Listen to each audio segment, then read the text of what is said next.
At least if it's a material, it's something you can take off. I hate it when you're like aware of your toes or something, or like really aware all Mm-hmm. of a sudden of your tongue. And it's like, I can't, I can't put that anywhere else. You are now blinking and breathing manually. I've always loved Christmas.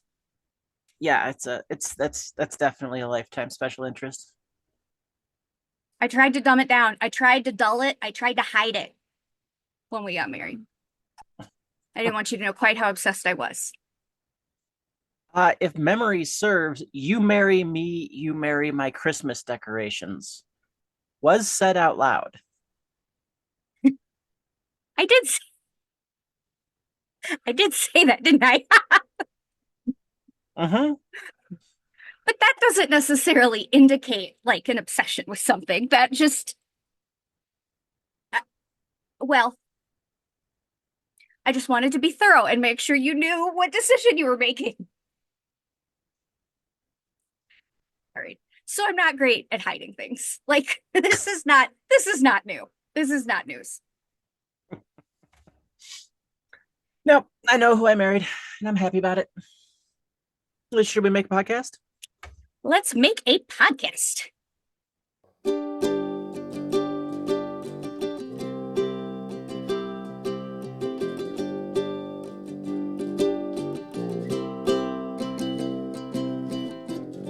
Hello, and welcome into another episode of Gifted Kid, Messy Adult, a neurodiversity podcast, the show where potential went to die. I am one of your hosts, Ellie Michaels. I use she, her. I am your other host, Jessica Michaels. I use she, they. And today we are talking about the ADHD tax. Ugh. They say the only thing that is for sure in life is death and taxes. This is not what they meant. Uh, and this is unfair. Do you, when I say ADHD tax, does anything in particular come to mind for you? Rebuying computer components, particularly cables and like spare keyboards and mice and things. Like, oh, I haven't needed this in 5 years. This will be fine. I'll clear this out and get some space. 3 days later, oh, my mouse is dead. Ah, crap. Well, I'll grab the uh, That you got rid of in a fit of ADHD, just, toss it energy. You just got rid of it all. mm-hmm, Yeah. mm-hmm.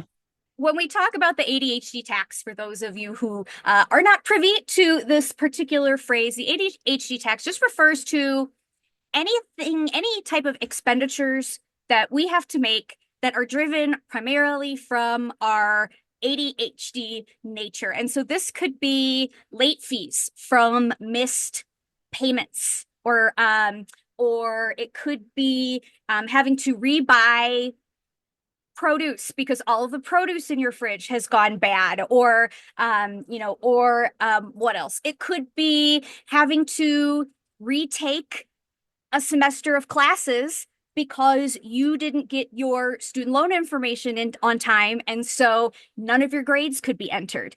All of these things could fall under ADHD tax. It could also be, I have had clients who have had gambling problems where they have Ooh, been gambling, not like kind of out of the traditional, like, oh, I want to win, but just sort of out of a habit. Like that unfortunately became their hyperfixation for a while. It was gambling, or oh, online phone games is another one.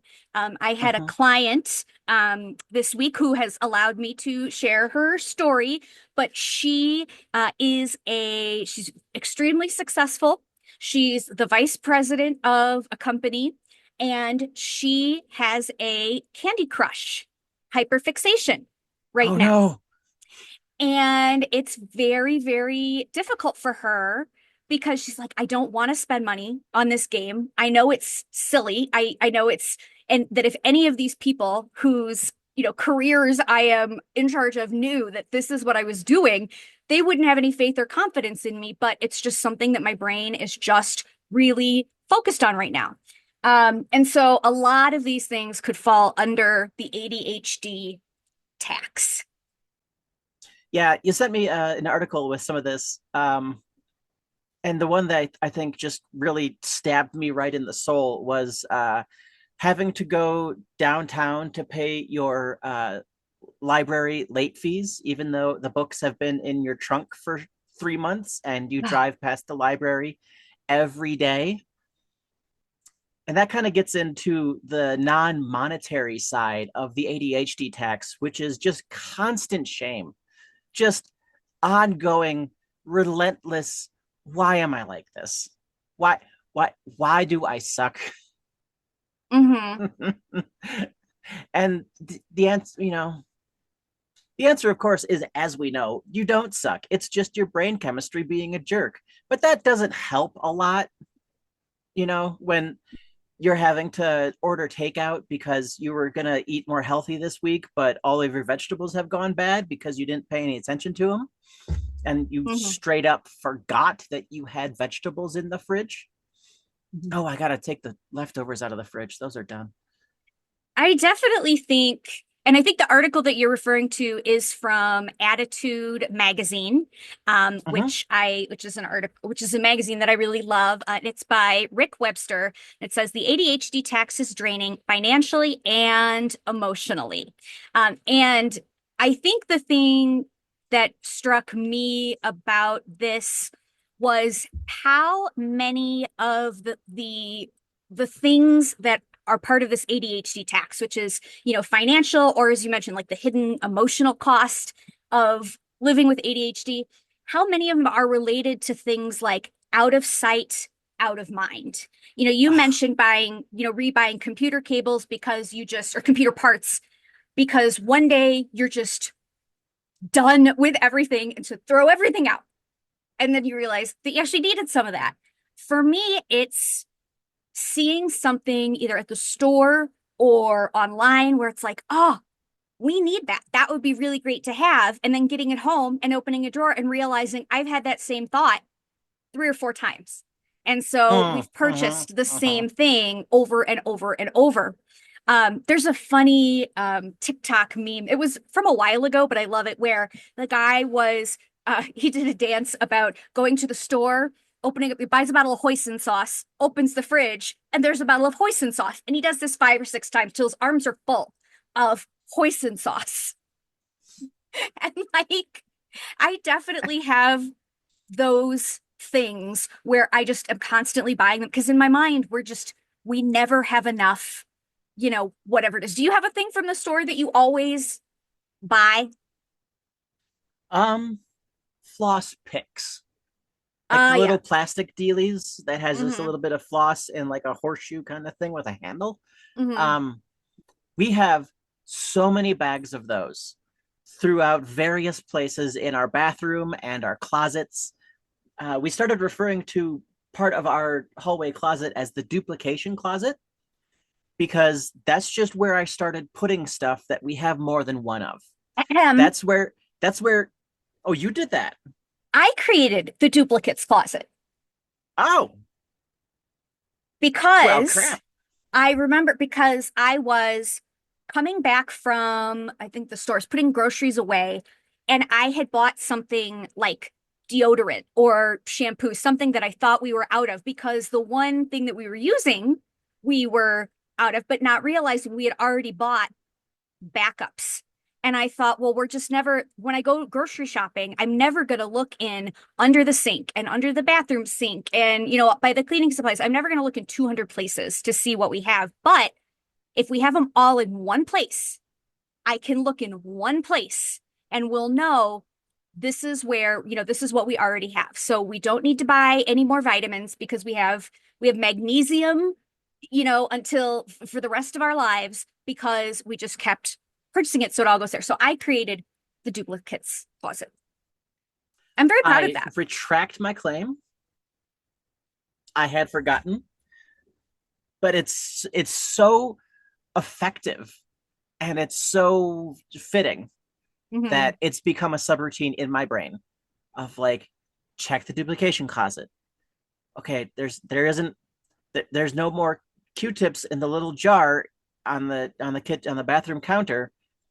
is there a box in the duplication closet or do I need to put it on the shopping list? Hmm.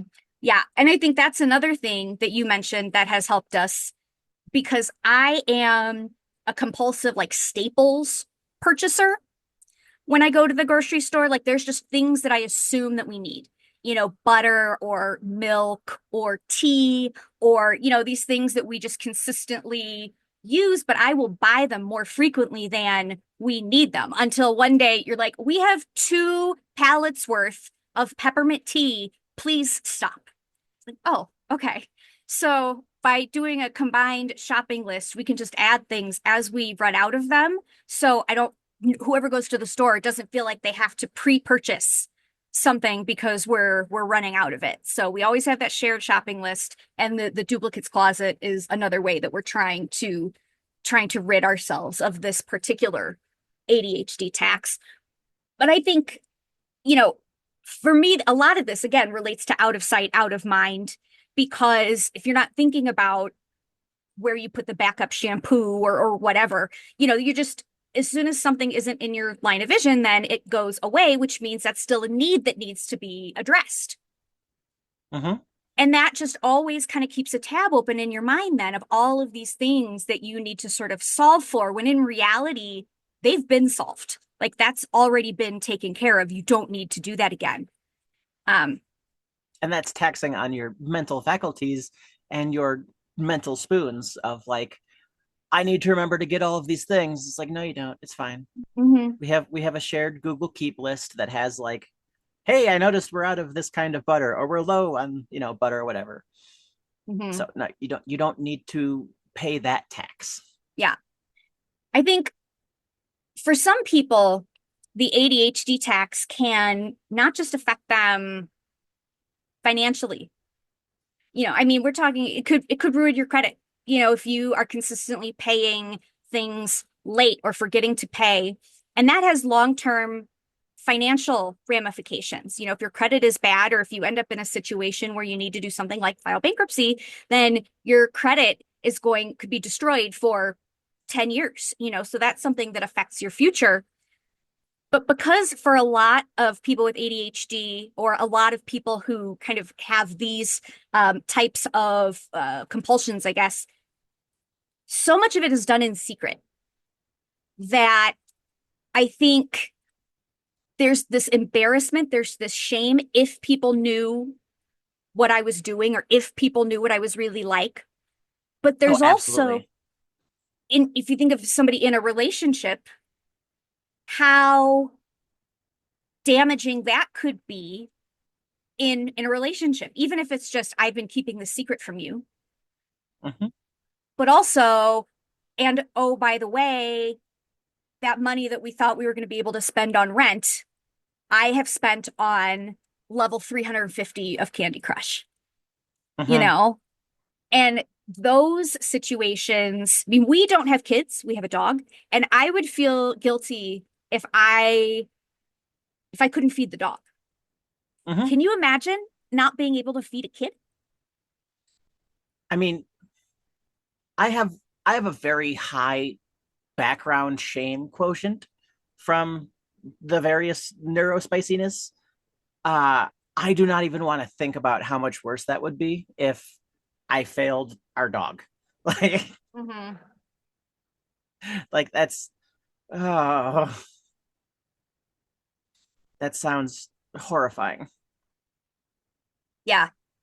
So, it's something that I think a lot of times we think of as more of the superficial, oh my gosh, how many times can I buy bags of salad type of Uh-huh. conversation, but can actually be a much bigger conversation of really affecting people's lives in a serious, serious way.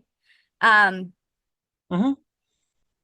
which is, I think when people think of ADHD and they sort of think of this, oh, this forgetfulness disorder, or oh, you're so hyper, they discount how devastating it can actually be.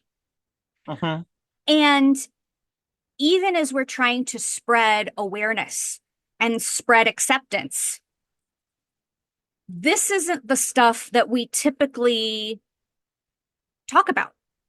Oh, I don't want people to know that I can't handle finances or paperwork in the slightest. Like I I won the lottery when I married you because you can do paperwork and handle finances and stuff. That it Well, just I shut down. I just can't. I mean, mhm. even billing clients is difficult, which is a problem when you run a company. Well, I mean, and yeah, I am the paperwork person in our relationship, but over the past year or so, I haven't been able to do that as well. And you've been very, very nice in how you have supported me throughout that. You But on your absolute worst day of handling our finances and paperwork is an order of magnitude better than me on my best day. yeah, I think because I have had a system for so long, I knew that this is a deficit for me. And so I prided myself on not ever messing it up. Mm-hmm. I had automatic payments. When my paycheck came, it was distributed these particular ways. When I was at my desk working, I would have a pile of the things I needed to do, that were external, that bills, and so I had this rhythm and I had this system, and that worked for so long. Mm-hmm. It worked for 10 years. Mm-hmm. That when I really hit a period of extreme burnout, it part of it was, yes, I feel exhausted and I feel terrible and I can't do anything. But part of it is, well, then who am I? Mm. What good am I in this marriage? If Mm-hmm. I'm not the paperwork person, what am I? What Mm-hmm. good am I to you? And so that has been really hard to deal with, I think, because it's like, so maybe I'm not really that person. If I'm not that person now, have I never been that person? Well, then who am I? You know? Well, you are my wife and my best friend and my soulmate, and yes, you are that person. We got hit with an outside context problem, and there's not a lot you can do when a problem is completely outside your context. Mhm. I mean, if your system is about logging carefully and sustainably and responsibly, and then because of climate change the entire forest burns down in a way it's never happened before, that's not necessarily your failure as a forest manager, forester, tree warden. The point is that our current financial woes are not your fault. It was a Yeah. problem outside our context and not anything we can do about it, and we're doing our best to try to fix it. Yeah. I just, when you have sent me like, oh, this little update, you need to pay your $50 license to the state or whatever. Oh, I got this. I can do this. And then when you'd send me the second one that I felt was 10 minutes later, but was actually like 2 weeks later, and then you'd send me the third one, it's like, Mm-hmm. that is so small. If I can't do that, how can I ever expect myself to be able to do anything? How can I Mm-hmm. do anything? And how dare I put myself in a position where I'm giving people advice or put myself in a position where I'm teaching people how to be good leaders when I can't do something that takes 30 seconds. And it really adds to like whatever bad thing in your life is already happening, and everybody's got something all the time, but it certainly amplifies it. and it feeds into it. And when you think about neurodivergent people already have a predisposition for depression and for anxiety. And I think the anxiety portion is often what drives some of our great systems. And, um, Hmm. it really, it's very easy to see for me how something like one missed dentist bill, you know, becomes the start of a spiral, becomes Hmm. kind of the thing that drops the marble down the metal spinny. And it sort of becomes a representation of all of your moral failings and all of your weaknesses. It's like a gateway, you know? It's like, and you start to go, well, I have always been the organized one. I've always been the responsible one. I've always been the caregiver. So what happens when the person that I'm with figures out that I'm not that? Or what happens if I can't be that anymore? What happens if I'm just broken beyond fixing? And I could do it before, but now I can't. Now I'm older. Now, we know that ADHD symptoms get worse with age. How has, there's just a lot that can attach itself to something that seems insignificant, like a salad kit going bad. You know, Hmm. Hmm. it's hard to remind And I think yourself and it, to come out of it. and I think it's that general field of low to medium level shame and anxiety that we just kind of live with, like Hmm. constantly suspecting ourselves of actually being the worst, having imposter syndrome. And then a thing happens that we can point to and go, ha, all of that was true. And it's a cavitation point. It's a cloud seed that things just form around, and it attaches all of the other low level shame and anxiety, and it really starts to convince us that we are actually the worst, but that's just our shame and anxiety. And the thing that happens when your partner finds out about, something that you've been having trouble with or you feel like you're falling down with is they try to help. They go, Hopefully. okay, I will try to take care of that and do my best to do that. Hmm. Yeah. I mean, and you certainly are hopeful that you're in a situation where you do have people around you that can help you through those types of situations. Um, one of the things that this article mentioned that I had not necessarily considered part of the ADHD tax, but now that I hear about it, it makes a lot of sense. But it talks about the inaction gap, which is I think something you sort of mentioned where you've got to take your books in, but they've been in the back of the car for 3 months.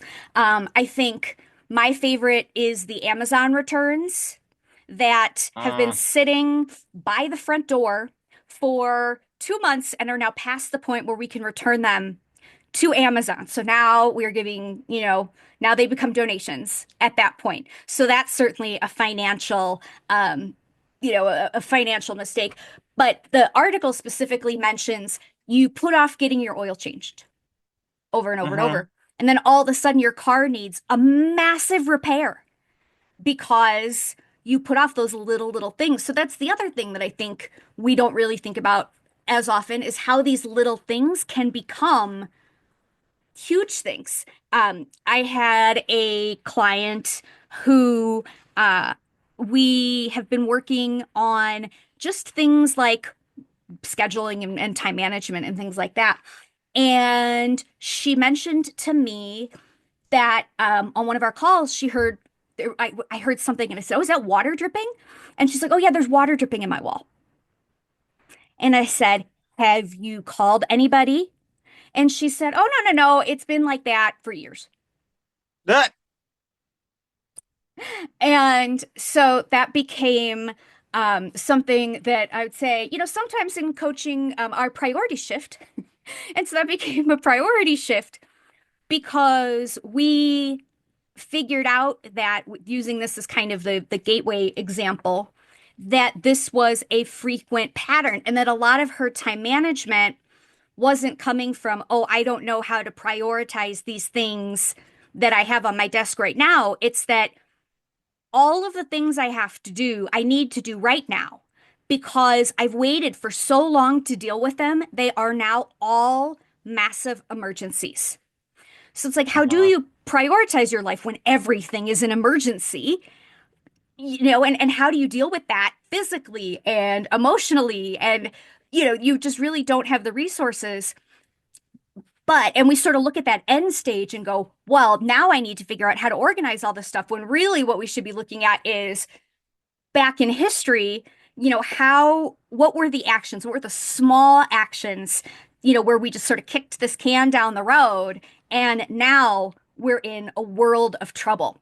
And that is certainly something that can happen also, for sure. Hmm. Yeah. Yeah. Is that water dripping in your walls? Oh, that's been that way for years. Okay. There, Yeah. there's got to be an effect on executive function from extended mold exposure. Like that's something that you should take care of immediately, and it might make the other things easier. Well, you had, I think, a really good analogy when you talked about walking around the hedge. Hmm. Can you Can you remind me of what that was? Because I think that ties into Yeah. this discussion. It was back when I was working in the trades, and I was doing an exterior stain on a nice little house in the suburbs. And there was a path, going from the backyard, and there's a little fence with a gate, and then the path goes out and meets the sidewalk. Except the path between the gate and the sidewalk was completely overrun by a shrub, and you couldn't walk in a straight line. You couldn't stay on the sidewalk. You had to walk into the grass of what I think was at that point the neighbor's lawn. And I was wondering how this could possibly happen. And it occurred to me like, oh, it just grows slowly. It's a plant. And if you don't cut your shrub immediately and keep that disciplined line, your shrub grows a little bit more and then a little bit more. And you're like, oh, I'll just tilt my hips as I walk past it. And then it grows a little bit more. And you go, I'll just tilt my hips a little bit more. And then eventually your shrub has completely overgrown your sidewalk. You can't use your sidewalk. You have to walk in the grass, or you just don't use that path anymore. And so when we talk about, you know, discipline for things, it's not that you suddenly have the executive function or the moral fortitude to do the thing. It's that you've built up a practice of discipline and you always do the thing. Always do the thing. You know, I always do the dishes. If we're at the point where I run out of forks, you know, I need to load the dishwasher. It's not the most difficult thing in the world, but it's also not the most pleasant thing in the world. So, I built a couple of different little rituals. If I'm making tea, it has to steep for 5 minutes. In those 5 minutes, how many dishes can I get into the washer? And then just run it, and we'll have some. I didn't sign up to make it so that we never have dirty dishes and we never have dirty laundry. I signed up to make it so that we always have forks and we always have some clean socks, like enough to be getting on with. Mm-hmm. And Mm-hmm. the other thing was, I think it was an Adam Carolla line. If you step over something twice, you'll step over it for the rest of your life. So, Good you know, information from a bad source. yeah, broken clock. So, one of the things that we'll do is, this, I need to bring this thing to work tomorrow. And so you put it in front of the front door. So you literally need to pick it up and move it to open the door, and so you'll have it in your hand when you open the door. It doesn't always work. Sometimes you're very rushed, sometimes you're very overwhelmed. And so you just kind of move that thing back so that the door can open, but now you got to step over it. Hmm. And if you'll step over it twice, you will convince yourself that you never need to move it again. It's Hmm. just a fixture. It's the post-it on the side of your monitor that you have forgotten about because Hmm. it's just blended into the background. Yeah, I think, you mentioned some good tactics to try to help you avoid or limit your ADHD tax, which is create some rituals for yourself because we know ADHD folks don't do well with habits, but Nope, they don't rituals exist. we can do. And so when you make tea, you take care of these dishes. Or now, like the mail always gets placed on my keyboard. And so anytime I sit down, I really have to, I go through the mail and at least pull out what is important and what is garbage so that, at least that gets looked at. So little rituals can be very helpful. Also, any automation that you can take care of. So Mm-hmm. having your bills automatically, pay, that can be really, really helpful. One thing I would caution people against, though, automating is subscriptions. Oh Really yeah. analyze your subscriptions because I know how many times have we signed up for a subscription thinking that we were going to cancel, or we sign up for a subscription and then find out that the thing is coming faster than we can use it. And we just have, I think, 56 Billy razors in our apartment, more Mm-hmm. razor blades than we could ever know what to do with. So subscriptions are things that I really recommend.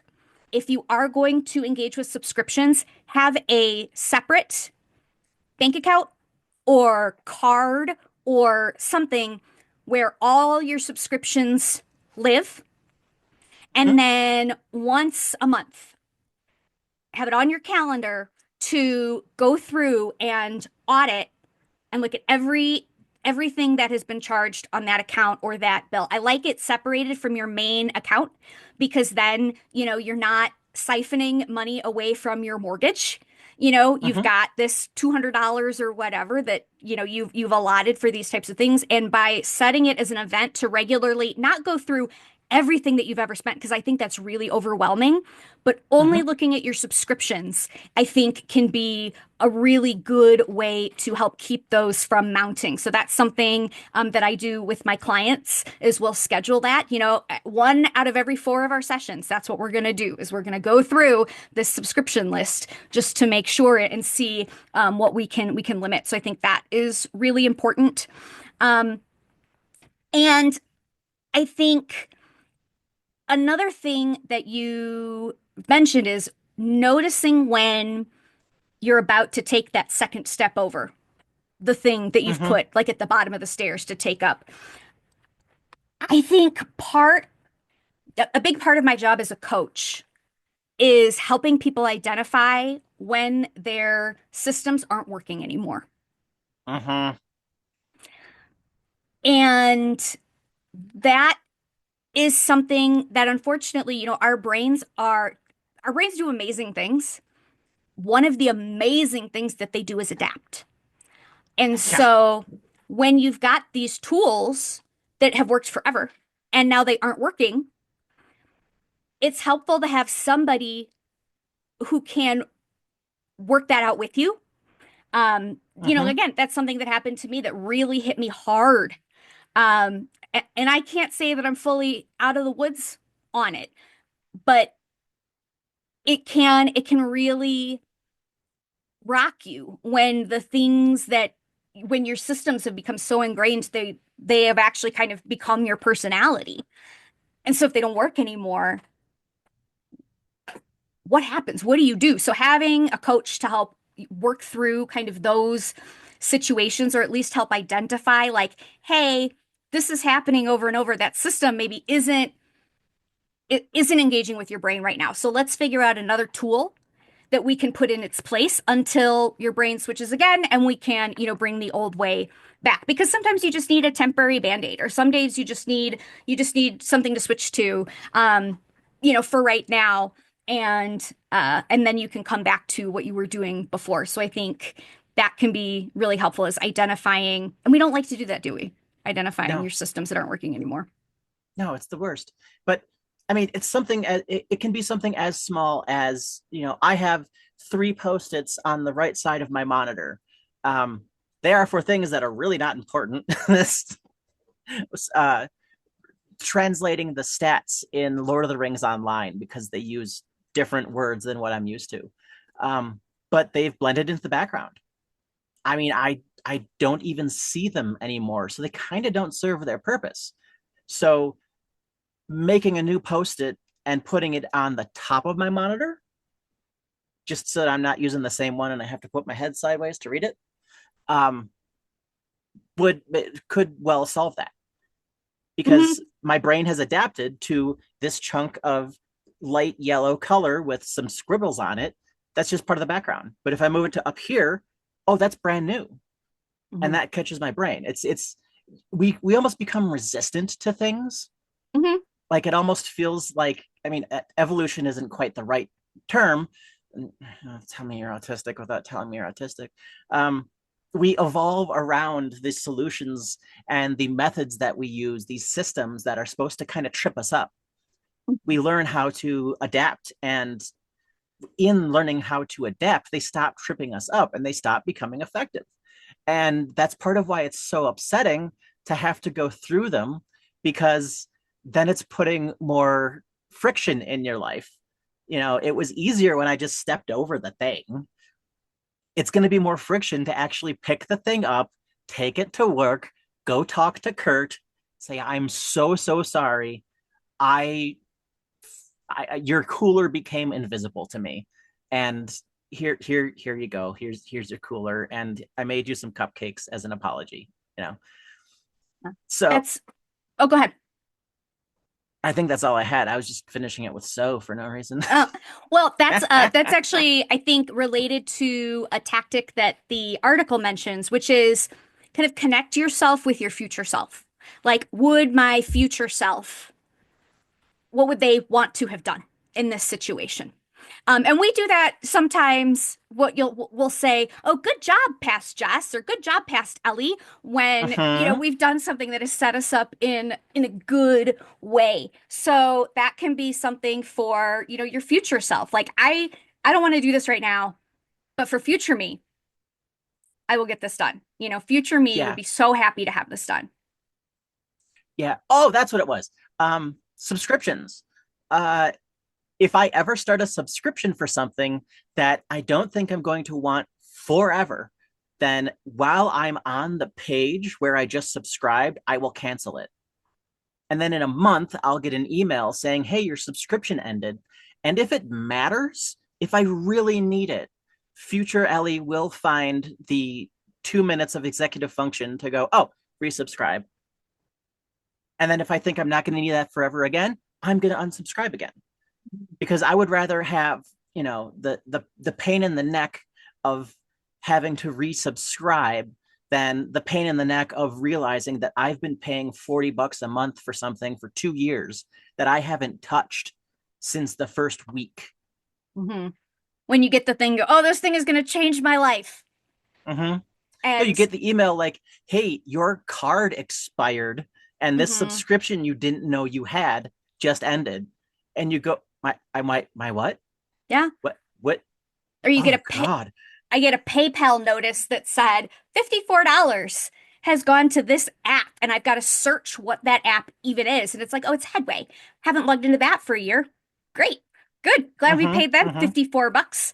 And so, yeah, those are the things that we want to hopefully avoid. Some other things that we've done, I think, that fall into the category of let go of what should happen is we don't put vegetables in our drawers anymore in the fridge. No, we do the door thing. Mm-hmm. And it is so cool.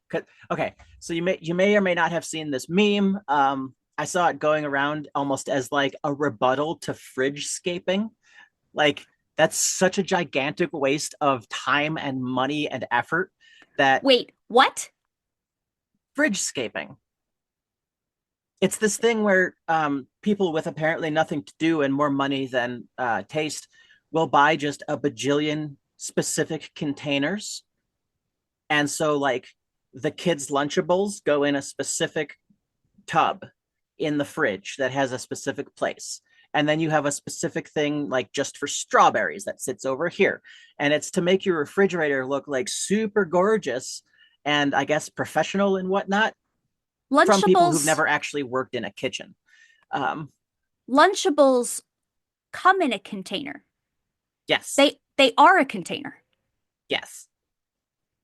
Or like if you have, little bottles of water in like a 12 pack, you don't just put it in the fridge, with like the plastic ripped so you can just reach in and grab one. You take them all out of the packaging and you put them in a dedicated tub or container, and then you slide that in place in the fridge. Bottles are a container. Yes. Why are we containing containers?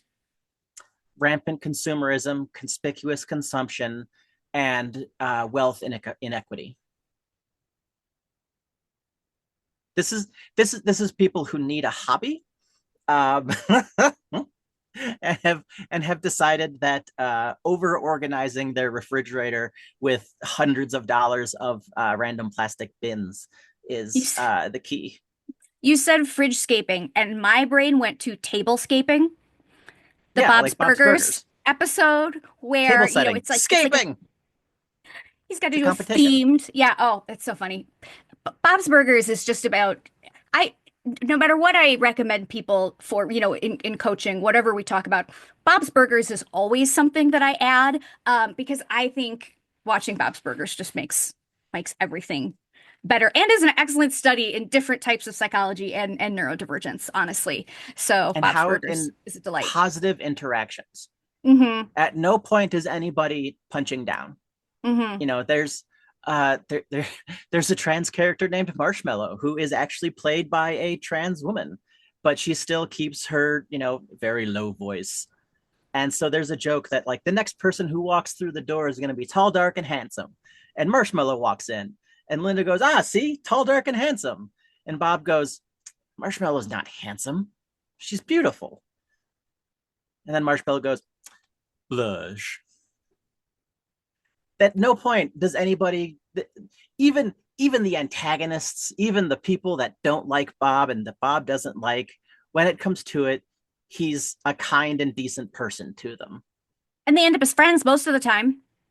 Yes. Yeah. So Bob's Burgers is great.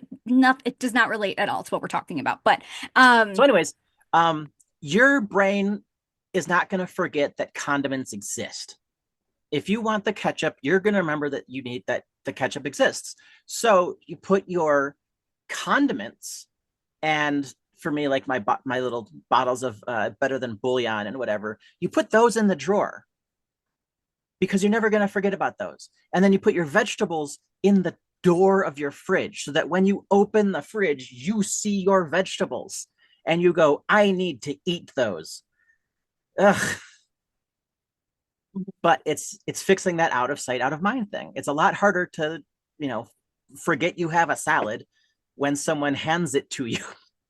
yeah, the other thing is, for me, I buy salad kits when I am, when I need to eat vegetables, which is all the time. I realize that adults are supposed to eat vegetables like a lot, except for you, Ellie. You can't eat vegetables unless you're on a medically prescribed low fiber diet. You're supposed to eat vegetables. And I know that buying the salad kits is more expensive, but they're more expensive than buying the regular vegetables that I have to cut up myself. But I'm not gonna remember. I'm not gonna cut up those vegetables. I will, Mhm. they will. So I'm not really saving money by buying the vegetables that I have to cut up because I'm going to waste those. So if I spend a little Mhm. bit more to get the salad kit that I'm going to eat, then that is ultimately going to save me money in the long run, and I get the benefit of that, those vegetables. Um, we also That's a, have, oh, go ahead. that's a really good example of accepting and working within your boundaries, Hmm. because we're going to stand there every single time and go, "I should just buy the whole vegetables. Really, I should go to the farmer's market and help Hmm. support local organic produce, except that's not going to happen. Right. I should do lots of things. I should floss 3 times a day. Well, I can floss once a day. And I'm only going to do that if we get the floss picks. And that's kind of wasteful and it's a bit more expensive, but otherwise, it's just not going to happen. Hmm. So, what's more important?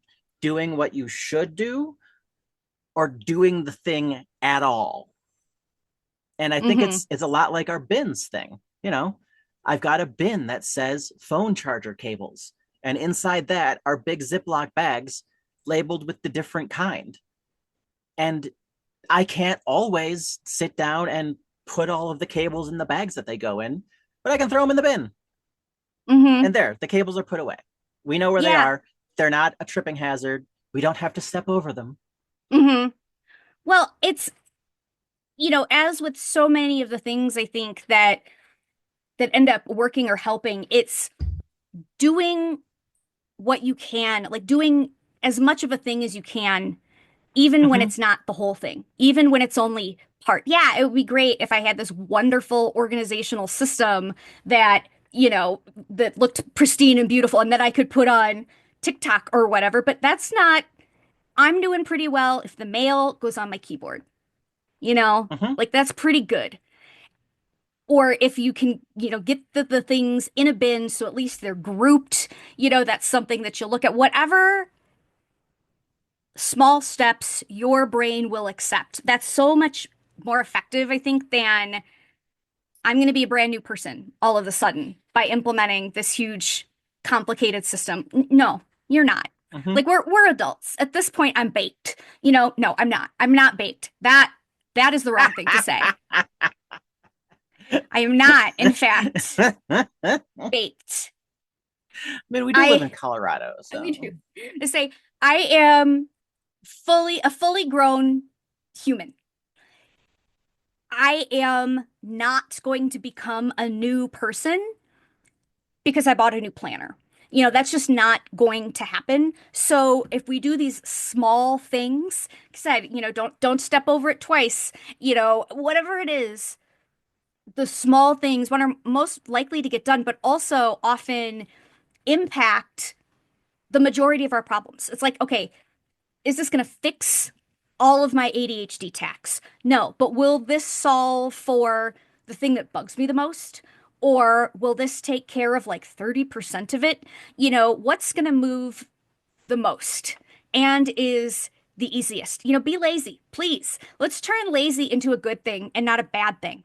It's, we're Mhm. not lazy because we're horrible people. We're lazy because we conserve energy really well and we're very effective with our choices and our decisions. So I'm going to buy the lazy salad kit because ultimately, financially and nutritionally, that's better for me.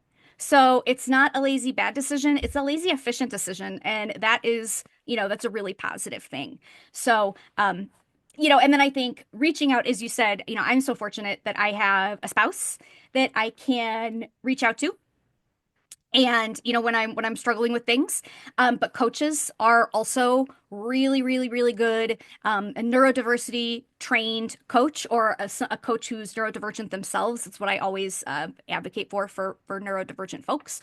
Can really help you design strategies or recognize places where these things are an issue in your life. But the ADHD tax is not as inevitable as death and taxes. I think it's something that once you know that it exists and you can start to look at how it impacts your life, you can start to see, places where maybe needs a little bit of attention. And it's not bad. It's not because you're bad. It's not because you're not a good person. It's just the way our brains work, but it's something that we can get a handle on for sure. That'll about wrap it up for this episode of Gifted Kid, Messy Adult, a neurodiversity podcast. Please email us your questions, comments, corrections, and just outright praise to giftedkidmessyadult@gmail.com. All other relevant links are in the show notes. Until next time, take care of each other out there. Bye.